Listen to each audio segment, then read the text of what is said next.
everyone, and welcome to episode 12 of Franc Talking. I'm delighted to be joined by Neil Middlemass, who I've known for over 10 years. And we are going to dive in to the jobs market, predominantly in the UK. We're going to look at media, digital marketing. We're going to look at the kind of impact AI is having as well. And we're just going to have a good discussion in terms of some tips that you can take away in terms of when you're looking for that next role and what to kind of look out for. So yeah, Neil, thank you so much for joining us. I'd love to just hand over to you, just to have a bit of an intro into what you do now and kind of the career path that you've kind of led up to now. Yes, thank you, Andy. Thanks very much for having me on. Quick background. Well, I've been hiring people in this market for over 18 years now, ridiculously. Seen a lot of ups and downs and interruptions during that time. Credit crunch in 2008-9, pandemic obviously in 2020, whatever name we end up giving what's happening now. I have run recruitment businesses for most of my career, working both with agencies, big ones, small ones, helping businesses to in-house when that was thematic. That's how we know each other, actually, but more of that perhaps later. I have just come off the back of a sort of 3 and a bit year stint leading the talent acquisition for a aspiring network agency in the media sector. And I now have sort of split the difference between my background. I sit somewhere in between the two. I'm not an agent, but I help businesses that want to scale and hire good people do so with an in-house team without paying extortionate recruitment agency fees. Great stuff, Neil. So in terms of the evolution of like when we were like at university and we were then starting to look for jobs, like I remember it being a very like CV cover letter approach. LinkedIn hadn't become like such a part of the kind of business like infrastructure and the recruitment world. Like, do you look back at the kind of times and seeing key transitions from that kind of very structured way of applying for a role versus like where we are today? That's an interesting question. So I think, so I was one of the first 1 million people on LinkedIn, which doesn't sound like that much for an accolade, but if you I wish I could wield a good statistic for how many are on there now, but many more than 1 million. And that started life as a referrals network. And if we sort of look at what was happening before that and what I did as a recruiter, because I was a recruiter at that point, this is about 2005 or 6, you had to know where people were. My job was to get to know people and befriend people within businesses. You'd get phone lists, work out who worked where, build relationships with those people. And a lot of it was cold calling and hustling. This is for a skill short market. I worked in digital marketing. It was, only a few years old at that time, and there was a lot of money going into it, a lot of jobs being created. So it's skill short, and it was all about hunting people. I have less experience in the inverse, so where there's like very talent rich markets or more generic skill sets and the sort of application process. But the type of recruitment that I've done has changed immeasurably over the years. And the reason for it is LinkedIn, chiefly, accelerated by things like obviously the acquisition by Microsoft, GDPR being a humongous thing that has had a huge effect in terms of how recruitment agencies can operate and store data.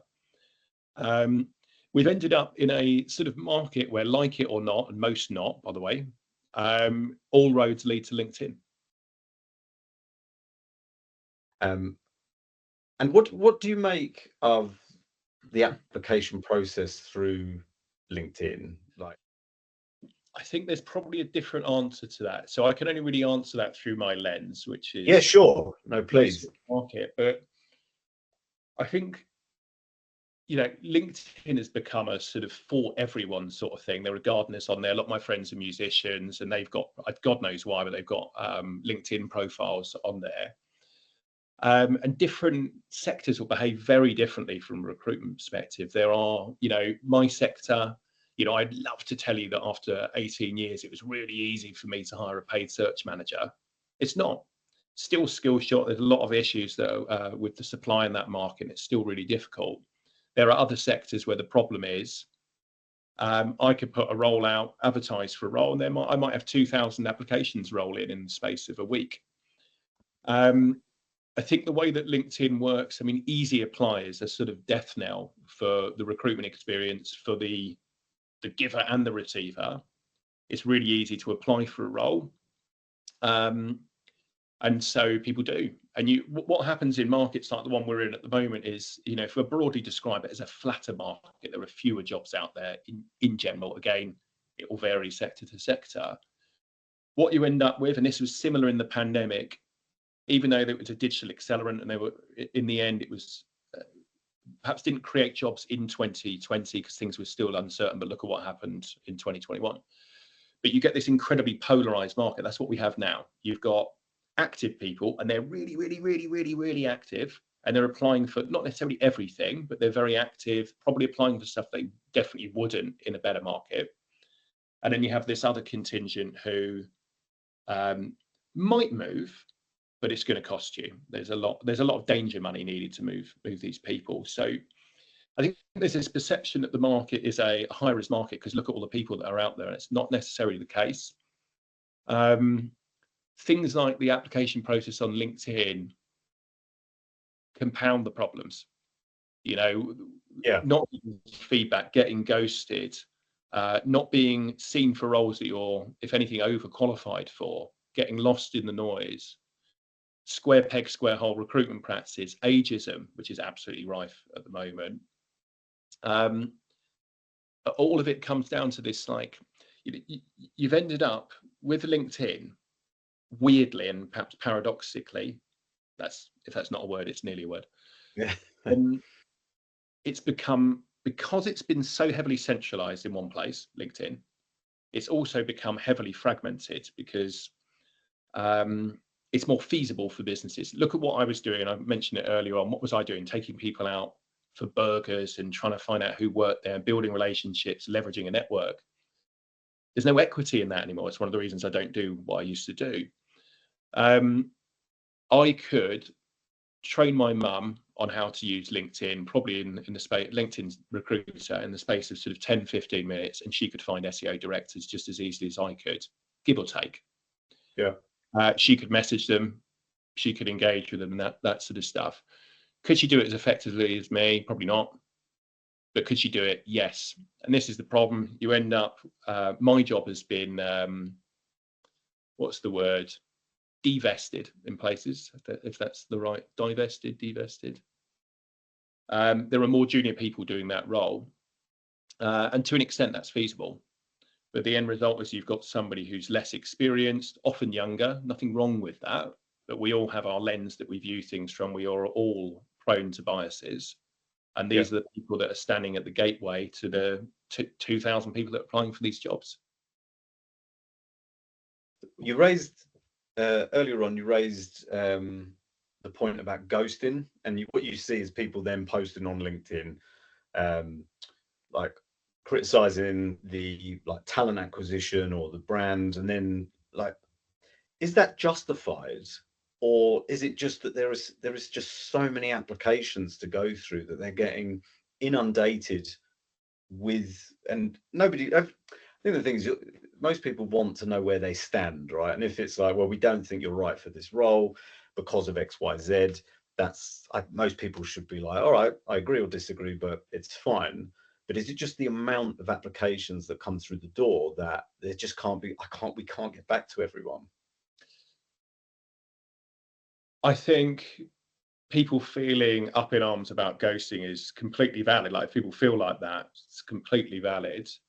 I can see that it is a problem. I can also see why, and I've probably also been guilty of it for some reason. Sometimes it's a system integrations thing. You have LinkedIn. LinkedIn has an ATS, an applicant tracking system, a way of like handling applications and moving them through processes, built in natively as part of a sort of bigger suite. It's not very good, and it doesn't integrate very well with sort of what I would consider to be proper or purpose-built ATSs like Workable, Greenhouse, Lever, or Lever. So sometimes some of the automations that are built in to allow sort of rejecting don't trigger, but technology glitches aside, there's no excuse to not give feedback. Even if it is stock, it doesn't take long to put a message in that says, look, you've not been successful. Now, I understand you can't give feedback to every individual. There's an element to which, you know, people who are, I don't want to use the word desperate, but people who are really focused on getting into a role will naturally push back. I would do that. If I thought I was right for something and somebody said, unfortunately, you're unsuccessful, I would push back. So there's almost like a vested interest for me as the talent acquisition lead, not to give that feedback, because I'm potentially opening up Pandora's box, which is fine on an individual basis, but when you're doing that, you know, at scale, you just can't afford to do it. But even still, there's a middle ground. You set up your message that says, you've not been successful, please let me know if you want any further clarification, and just reduce that. So again, do I do that every time? Probably not. Should I? Absolutely. Although I'll add that in the sector that I work in, it is typically a skill short, high demand area. So I'm not flooded with applications the way that somebody would if they were hiring, I don't know, IT specialist or finance or something that's a bit more generic in skill set.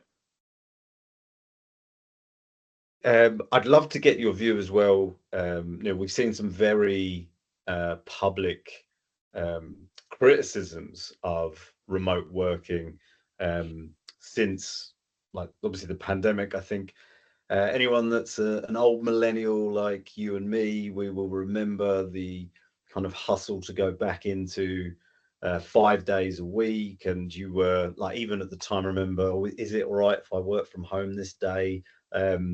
And now that seems working in digital slightly bonkers. But given what happened in 2020 onwards, and the fact that people in digital could adapt, we've seen there's one of them in the fintech space that I've got a client in. One of their rivals like mandate that everyone comes back in 5 days a week. Where do you stand on hybrid working, and how brands that you work with are enforcing that? And yeah, just would love to get your view on the transition. It's a hard question. Like, the honest answer is, I feel very conflicted about it personally. I think, you know, and for context, for some added context, my wife was on maternity leave for our only child, so our first and only, when the pandemic broke. So, like, as a parent, I've only known this way of working. So that's steering some of my response to a degree here. But if I think about work in general and what was better from a pure work perspective, it was way better in the offices. Like, it was the norm. You know, if I go back further, there was the advent of the hot desk, which started to change things a little bit. Yeah. That incidentally starting really as a cost-saving measure to free up office space, as opposed to the benefit it was touted to be. But I digress. Offices are best when everyone's in them. Hybrid working is good in terms of freeing up more time, and selfishly, it's great. I drop my daughter at school every day. I see her after school and have time with her in a way that I just definitely wouldn't have done. Yeah. If I got repealed back to an office 5 days a week, that would be taking something away from me. It's not reverting to a norm for me. I've been a parent for 5 years. I'm used to that way of working. So naturally, I've got an aversion to it personally. But I think that certainly work cultures are suffering. It's the neither nor bit. that's broken, and there's too many things conflicting. Like, you know, if hybrid working was going to work properly, you would have it so that on the days when people are in, everybody's in. Yeah. And it's almost like as it used to be. It's of course not how it is, and it will never be how it is, because that means, you know, let's say that you had a business that mandated that absolutely everyone comes in 3 days a week. The office has to be the maximum size, you know, to accommodate everybody in it, and then almost by default completely empty the rest of the time. And just in this era, or this current climate of cost cutting, that is just not going to happen. I just feel increasingly that businesses are chasing something that cannot exist any longer. If the sort of nuances of how 2020 played out, and all of the weird stuff like retail closing, driving a digital acceleration, so much more sort of e-com, and therefore demand for those skills. So you ended up, when everything opened back up again, you had this humongous, what do they call it? The Great Resignation, loads of hiring. I can see it in my data as well. You can see like so many people moved at that point. Recruitment agencies posted their best ever results, all of that sort of stuff, expanded and hired and all that sort of thing. And for the first time potentially ever, the employee populace had the power, because companies needed to hire. And that tug of war, well, it wasn't a tug of war before. It was just employers say it's X, so it's X. Now the employees had a voice. And at a time when the businesses would probably normally be saying, right, back to normal now, like come back in, they couldn't do it because they didn't have the power at that critical time. Now they think they do. They probably do. The market's flatter. They've got more control, and we're starting to see more confidence with enforcing these return to work mandates. I'm very skeptical about some of the reasons that are cited. I will highlight WPP in particular.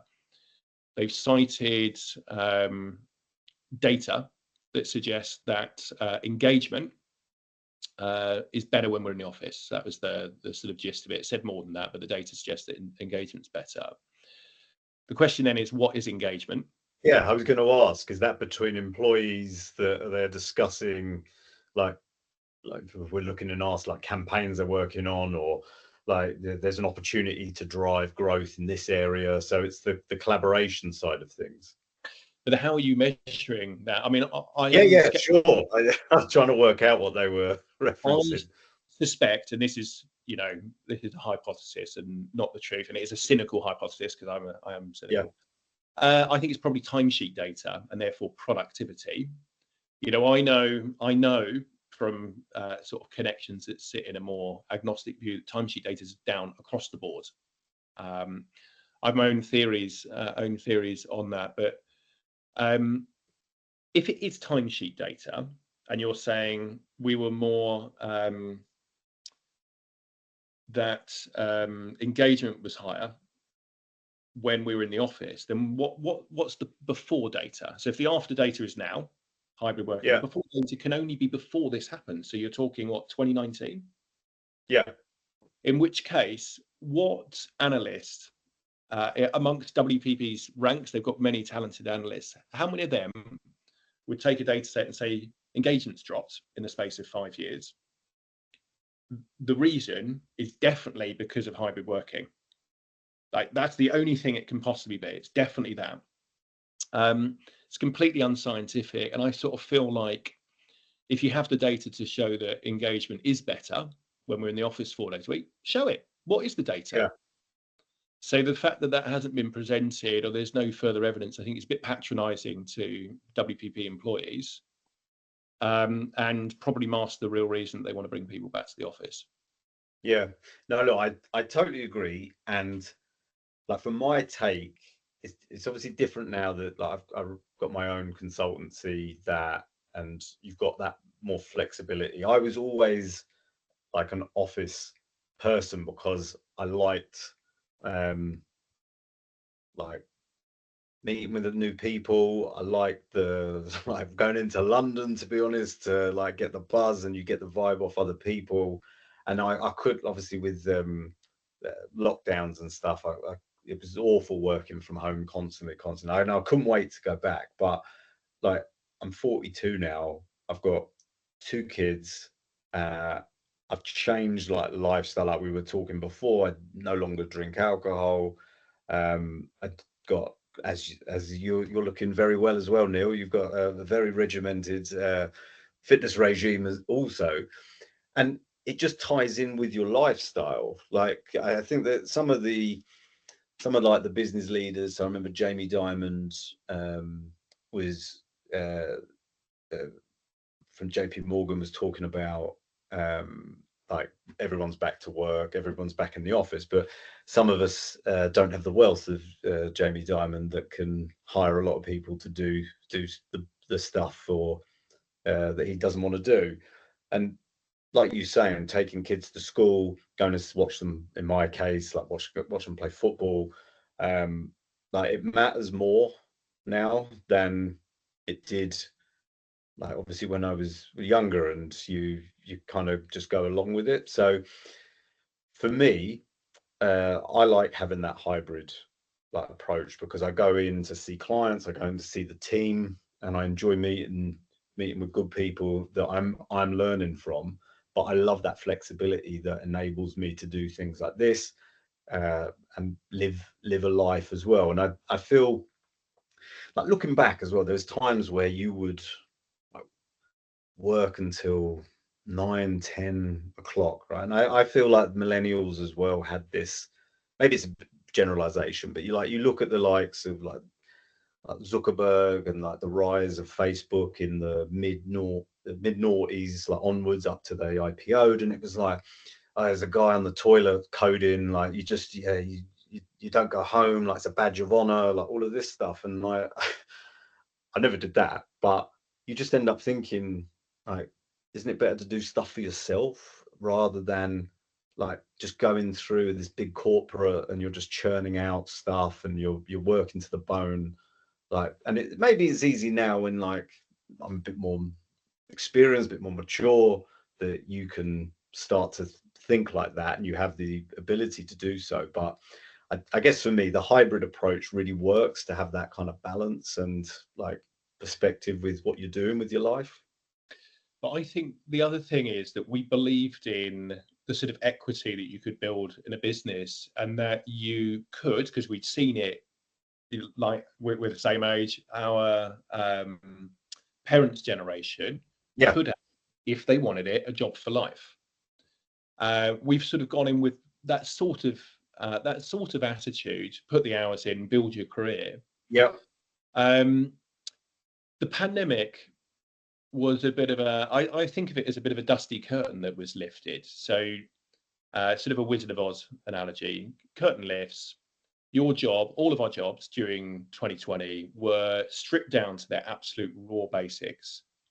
You know, an Excel file, PowerPoint, a dashboard, whatever it is, and none of the veneer or culture or the vibrancy or any of the other stuff that sort of made up a work culture. We also see how businesses act under stress. Like, people operate differently. There's a different side of us that comes out under stress. I think it's the same with businesses. And you see how people react, and businesses laying off people or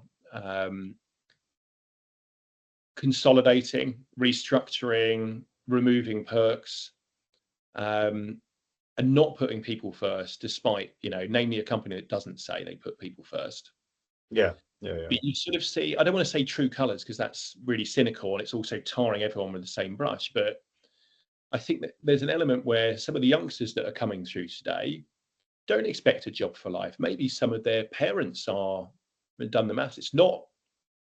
It wouldn't be crazy to say some people are going into the working environment. Their parents could be millennials or zennials, I think is the one up, who have been shown not to have a career for life, might have ended up made redundant once or twice in their career.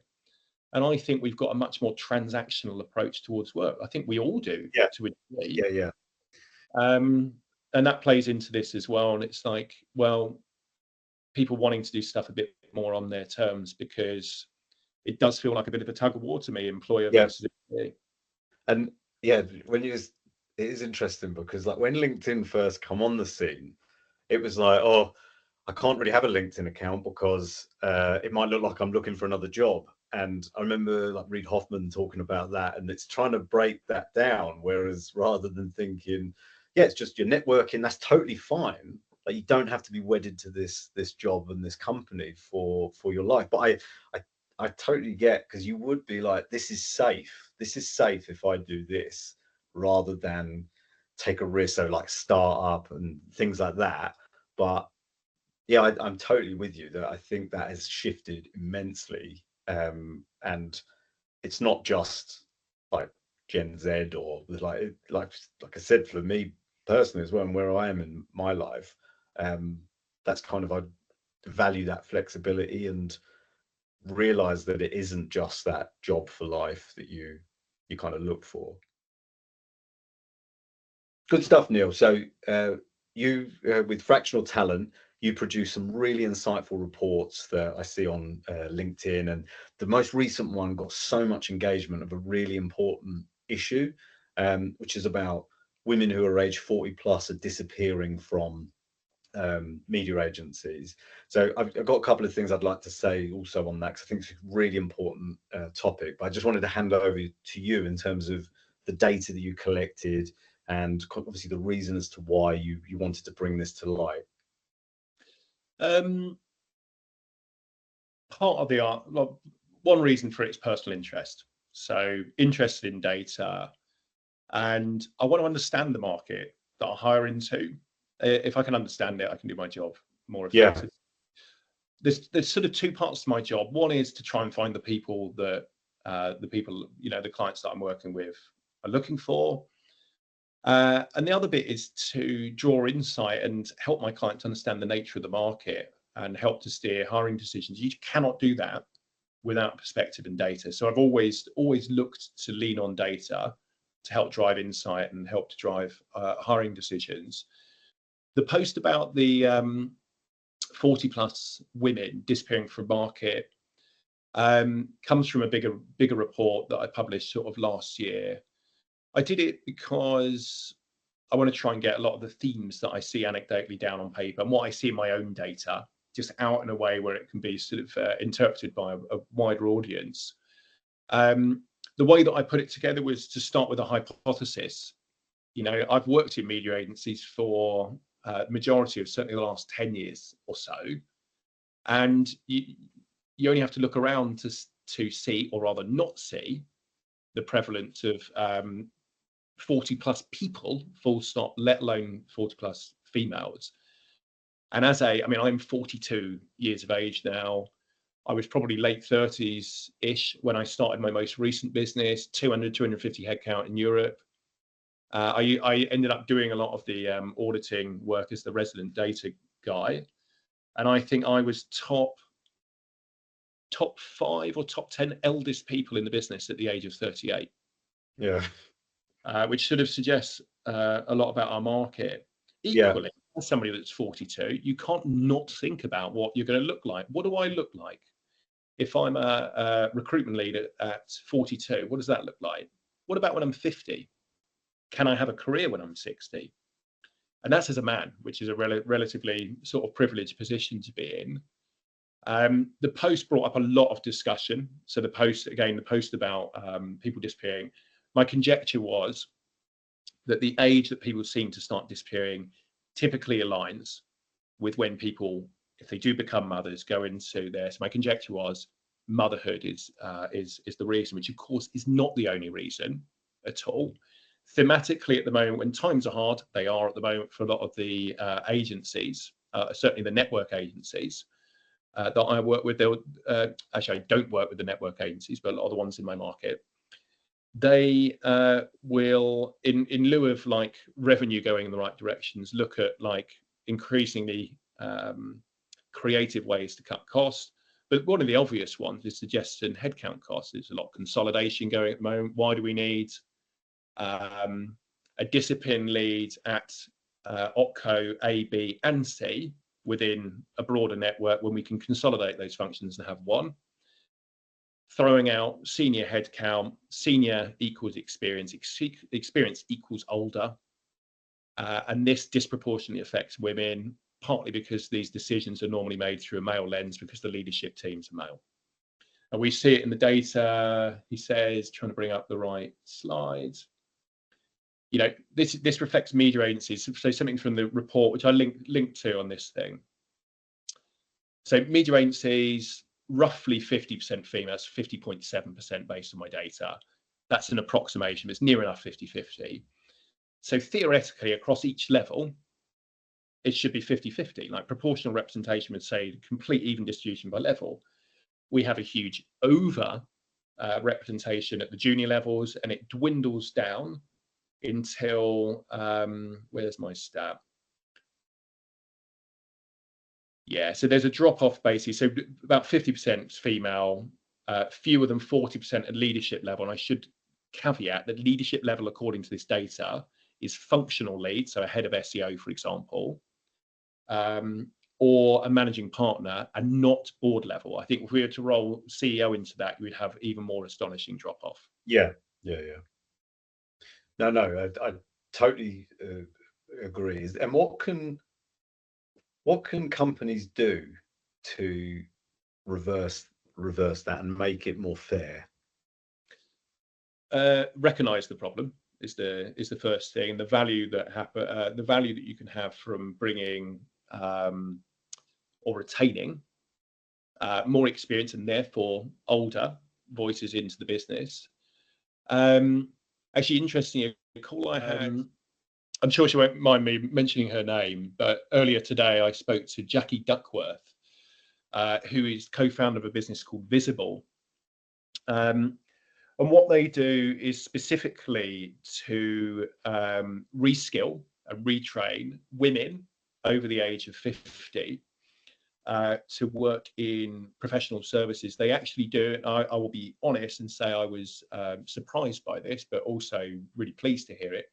They do a lot of work with WPP, and they have a scheme where they'll run a program, train a contingent of women, and then move them into the businesses that they work with. So, you know, option one, what can people do? Recognize it's a problem.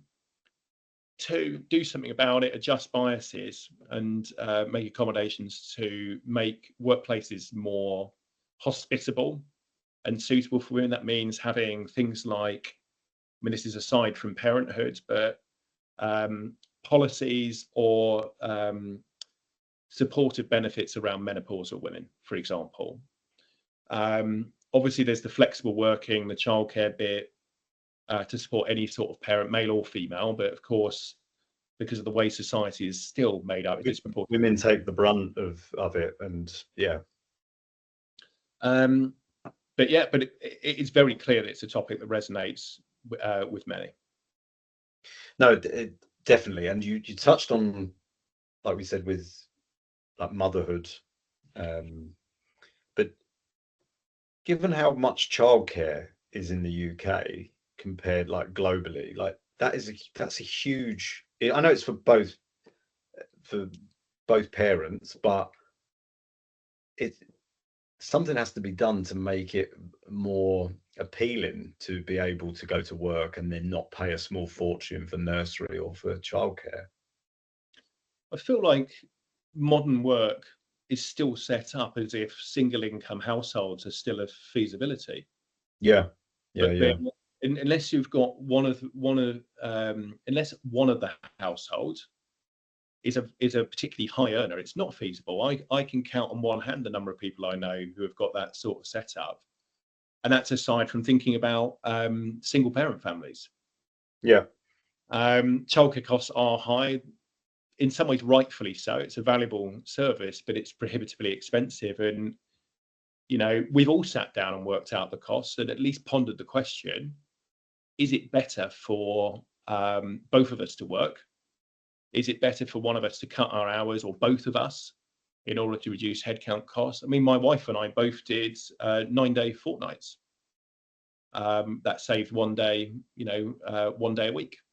And just like from my experience and things that I've developed from like myself, I remember I guess being very selfish view, in the early when I'm in my early 30s, where I might see a mum leaving work like at 5 because she had to go pick her child up, and at the time be like, oh god, I'm here till 9 o'clock, like god, like just but like it's such a narrow, ignorant way of looking at things. And I think you learn from your own, like when you get a child yourself and you realize how difficult that is. But could there be like some sort of like training and development for like the agencies like that you work with, in terms of trying to kind of broaden horizons of some of the staff?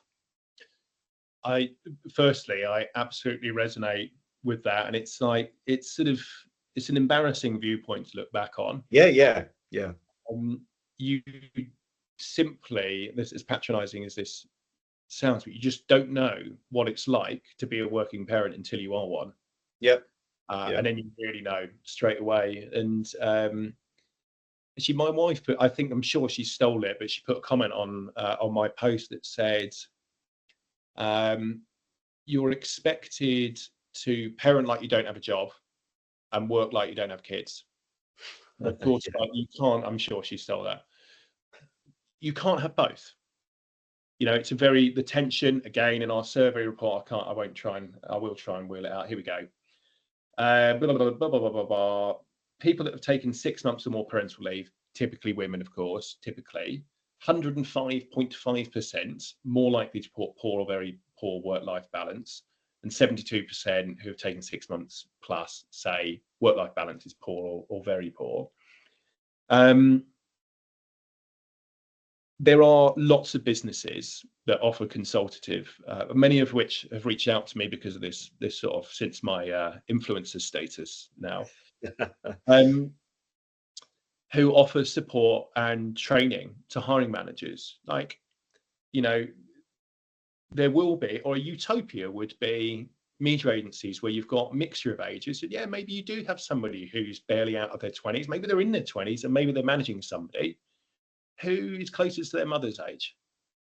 That's great if they've got the skills in order to sort of equip them to do that. But you need that empathy, and the empathy is very hard to synthesize and train. So we also need more mothers, or fathers, but typically mothers, because again, they tend to bear the brunt in the positions where they're managing people. That's the real solution. I just wanted to run through, if let's say we've got like a leader that's got a startup that wants to hire like the right talent, for this like new category entrant that they've got. They really want to accelerate, like from as a fractional setup that you have. What would be, and again, please let's go through versus like the in-house kind of talent acquisition setup versus that agency route. What advice would you give to like a business leader that's got a startup in terms of hiring the right talent? So there are quite a few variables with that. So it will Yeah. depend what type of role it is. Things like urgency, how urgent is this? That will definitely come into it. And then within the role type, of course, how niche is what they're looking for. But broadly, recruitment is simple. Right? You've got to find people one way or another, whether they're coming to you or you're going to them. You've got to find them. So you've got to understand and map the market and understand the nature of the market. You have to orientate, for want of a better word. You need to know what good looks like. Now, if you're an in-house function, depending again on the roles, like it's different. My background, I've worked as an internal recruitment lead at media agencies where hiring the same type of person broadly over and over again. So you know what good looks like, and you've got that bench. If you're in-house at a business that is much more multidiscipline, you're less likely to have that. So what you won't have, recruitment agencies, They are very good in some, well, obviously that's a broad term. Some of them are abysmal, but some of them are really good. They've got speed to market because they're always in it. They know the market really well because they tend to be specialists. They know what good looks like and orientate. So they're already there. So they are, again, depends on the role, faster generally. You want a quick result, go to an agency, pay the enormous fee. You want the best result. Well, yes, you need to orientate. You still need that benching element. But that can be done. I mean, broadly, we can still find the same people. Like I say, I referenced earlier, my mother could find them on LinkedIn with the right prompts and that sort of stuff. You do need some expertise, but I think the benefit of having an in-house team, well, one obvious one is cost. It's going to be a lot less money to retain a team, unless you don't need them all the time. Like, it's costly to retain a recruitment team when you don't know how often you're going to be hiring, or how much, or what levels, or similar. To be honest, that's why I try and straddle that gap.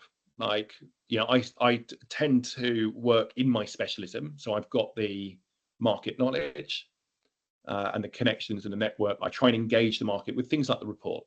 It's partly there so that I've got a metric that's not, do you want a job, do you want a job, do you want a job, to engage the market, show credibility, so that when I'm brought in on a project, I've got a faster sort of entry point.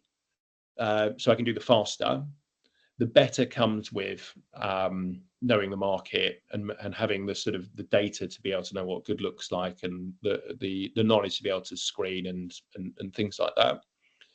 And then the cheaper comes with addressing risk, but that's perhaps a boring, very nuanced recruitment thing. But broadly, a lot of the way that a lot of recruitment agencies work is to charge a percentage of salary, whether there's a retainer involved or not. Most of them are a pure contingent, which means they'll only charge a fee if they make a placement, and that is incredibly risky for the agent. I don't know what it will vary wildly sector to sector, but a recruitment agency, a really good one, contingent one, might fill 1 out of 3 roles. It's probably more like 1 out of 5, you know, at large. So, you know, 80% of the work you do, you don't get paid for. So when you do get paid, it's whopping. So the fees, you know, fees are typically like anywhere between 15 and 20%, can be 25, can be 30%. An internal team will cost an absolute fraction of that. Yeah, and I think I had a tiny team where I came from previously, and we made over 100 hires in 2023 with 2 Wow. people. Aggregate salary costs would have been something like £4.5 million, and we definitely didn't earn 15% of £4.5 million. Yeah. So it's about basically allowing businesses to have that on a on-demand basis.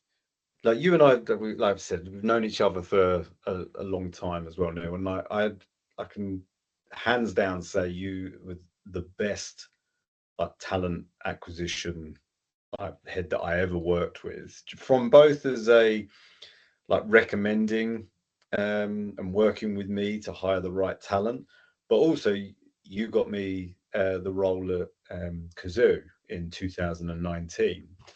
And just to talk through a bit, because I think networking is crucial still, and I'd love to get your thoughts on that in the new world that we were in. But that was 2019, and we first met each other in, I think it was 2014. So I think I also confided in you in a role that I wasn't pleased with, and I was struggling in terms of what I wanted to do. And I remember, like, this might have even been on the weekend, like you were talking to me about what to do, what my options were. And I remember saying to you, you said to me, what would be your ideal role to look for? And I remember saying something like a startup that's well funded, based in London, has got a inspirational entrepreneur founder, and is in football. And I think with Kazoo, we got 4 out of the 5. That sounds. You definitely said sports. Yeah, it's always football, to be honest. But yeah, and I just the fact that transition from, like, you invested in time in me to, a bit like as a soundboard, offering advice, also like assisting in terms of talent that were needed when I was at Starcom, for example, or even IG Group, where we would talk about certain talent. But then it transitioned to actually getting a role through you for what was, and I think always will be, the best role that I ever had, that I enjoyed the most. Um, but yeah, how would that change in the new, like, networking is still crucial for what you do? Definitely. Like, I mean, I think I'd love to say it was different in some ways, but there's a lot of recruitment that's about luck. There's a lot of luck that can be created. And another important thing is sort of social capital and having like relationships with people that you can lean on. I used to always think of it as recruitment karma. This element that if you do the right thing by people whenever you can, it comes back around. And certainly when I used to run a contingent recruitment business. I'm allergic to them now, but I used to run one. And I don't think I ever lifted a business development finger in anger. The business always came to me. Kazoo came to me because I think that was through the money supermarket lot, because we Yeah. built relationships there. That came from a relationship with somebody that I'd known, and so on and so forth. Producing content, I think. So there's the rules of networking are broadly the same. You're making connections with people and finding commonalities. I found producing content, LinkedIn has got a lot of flaws, and people are lambast the content, rightfully so, by the way, on LinkedIn. But in terms of being seen and positioning yourself as somebody with integrity or with something to say, and seeding the ground for more connections, I found, let's look at that post again. So many people that I know have reconnected. There's also this perception that if you're seen to be presenting views and ideas and content, people link that with success. Used to have that with the recruitment business. We used to produce a lot of content. People would say, you guys are doing really well, aren't you? And I was thinking, well, how do you work that one out? And it's because they were just seeing a lot of us, and because they see a lot of us, I suppose broadly that's how advertising works. Yep. So I think the on-ramp might be a bit different. We're not in the office and water cooling and coffee meetings as much as we used to. But things like content are a bat signal to find commonalities and get conversations going. But they're still as intrinsically important as ever. Great stuff, Neil. So you touched upon when we were talking about networking and people producing content. We're again at an age where, like, an influencer is like somebody that I remember doing so much stuff with P&G, with working with all the beauty and makeup influencers back in the early 2010s. And I always see, like, an influencer, it doesn't always have to be your flashy TikTok, which is kind of what it's like associated with, like somebody on a podcast talking about a book or a subject. Like, they're an influencer as well. It's just that they're kind of not tainted with that particular brush. But some of the stuff you see on LinkedIn is insanely cringeworthy, and like you do think, like, don't get me wrong, you want to produce, so like yourself and me, right? I've always tried to produce content like this, or looking at the overview of the marketing or digital strategy of a particular brand, because I find it interesting. I started a blog many years ago about Manchester United and wanted to talk about United, talking about Ferguson, Ronaldo, Rooney, Tevez at the time, like going on to win the double in 2008. I have to hark back to the historic days, because there's not really much going on at the moment. But I did that because I loved writing about and talking and discussing about this particular subject. I couldn't have done that for anything else at the time. And like my stuff on LinkedIn now, I'm pushing out, like, there'll be snippets of this video. It will be things that I find interesting about business strategy, or how AI is influence in certain like customer behavior, which really that's something I get extremely interested about.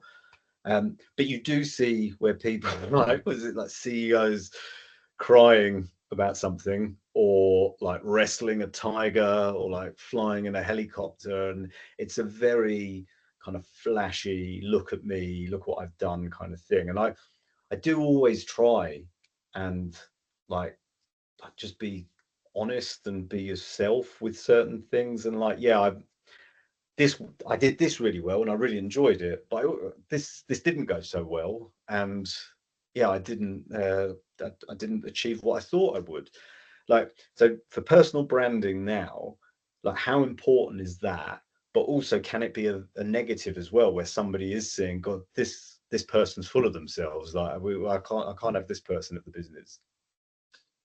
Definitely. I mean, I think it really depends why. Like, so are you, um, I don't know, are you trying to show credibility, for example, because you want to build business? A lot of these CEO posts are just pure ego. Yeah, yeah. Are you a job seeker? If you were a job seeker, you're relegated to a CV, which is an incredibly flawed system, but in lieu of anything, but no one's come up with anything better.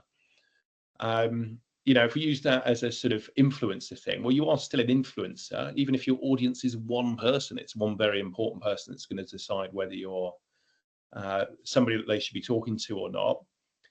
And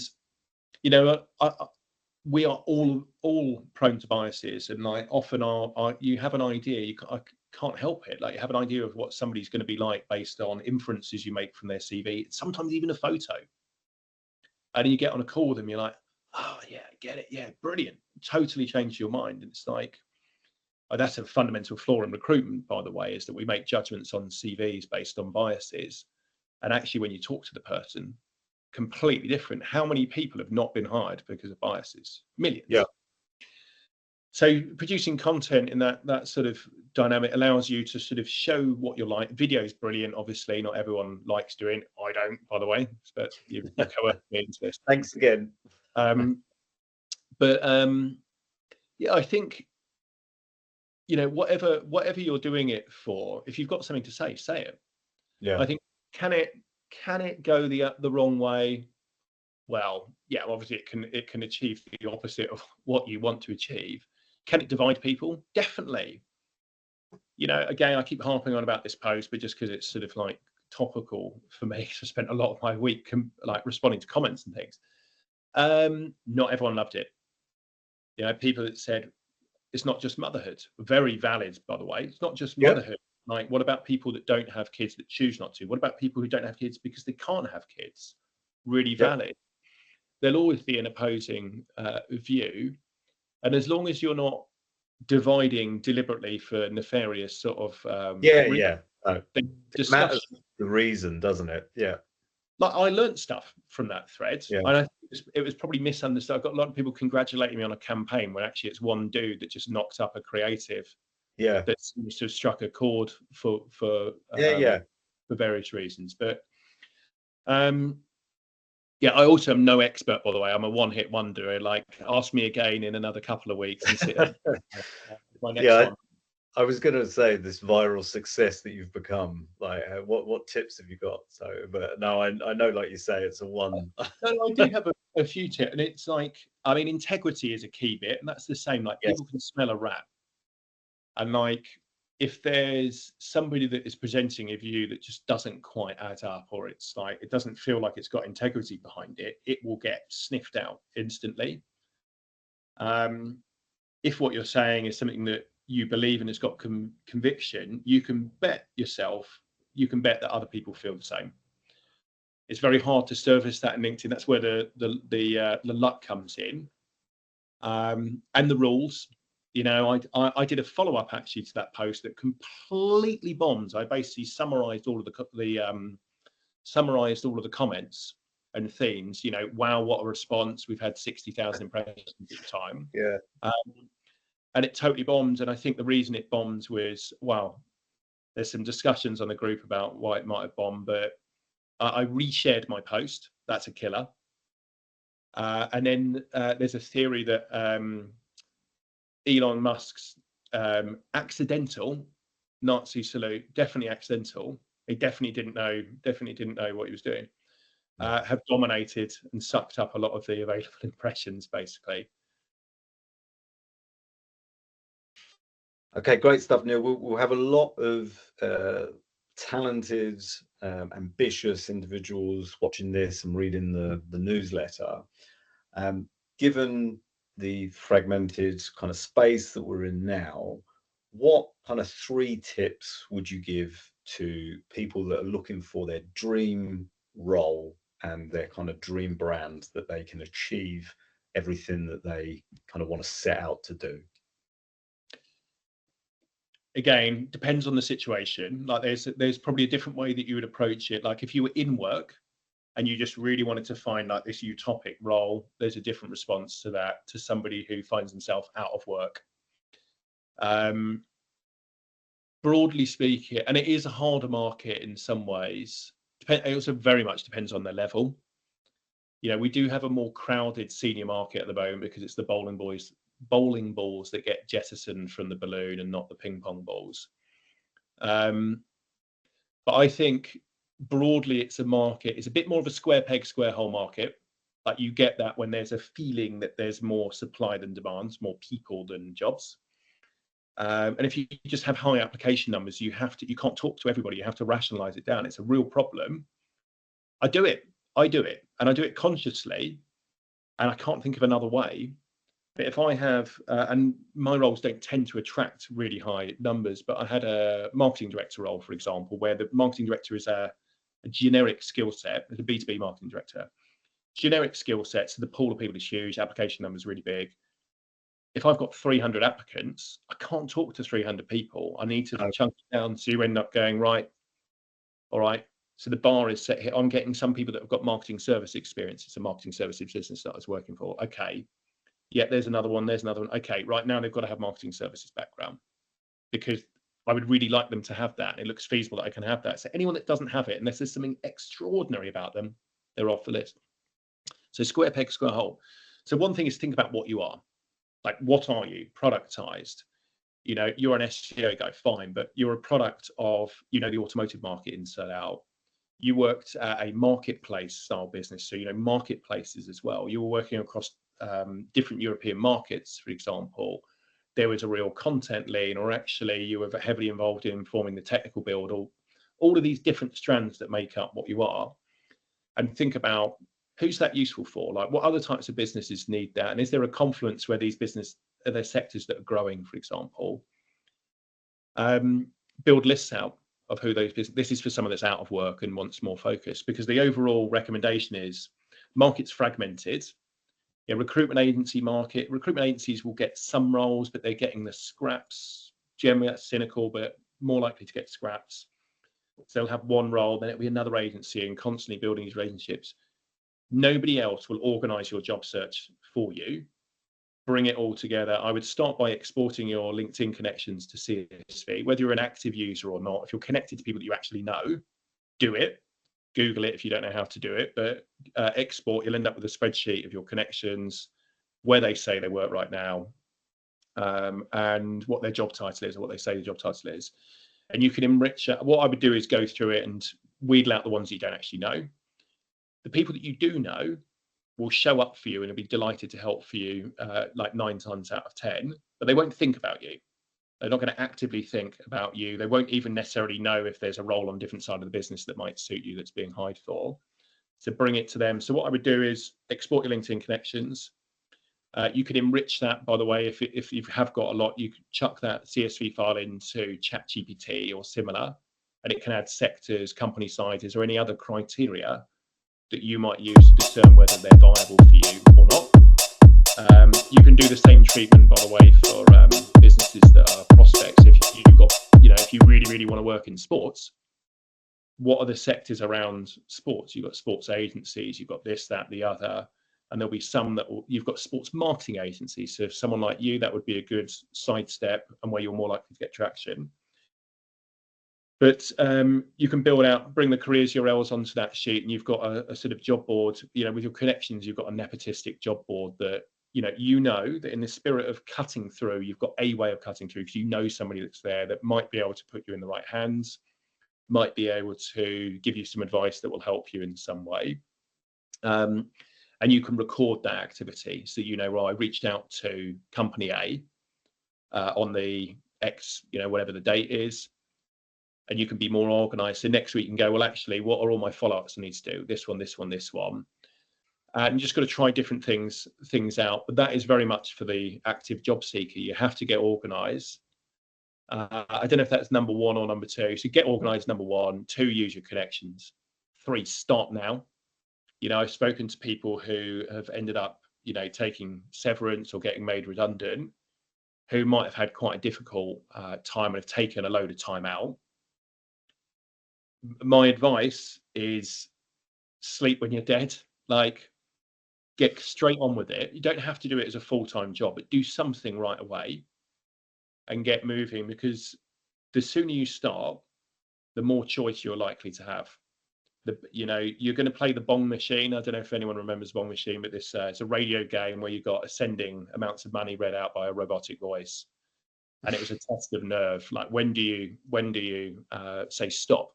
And if the bong came in before that, you lost your money, and so on.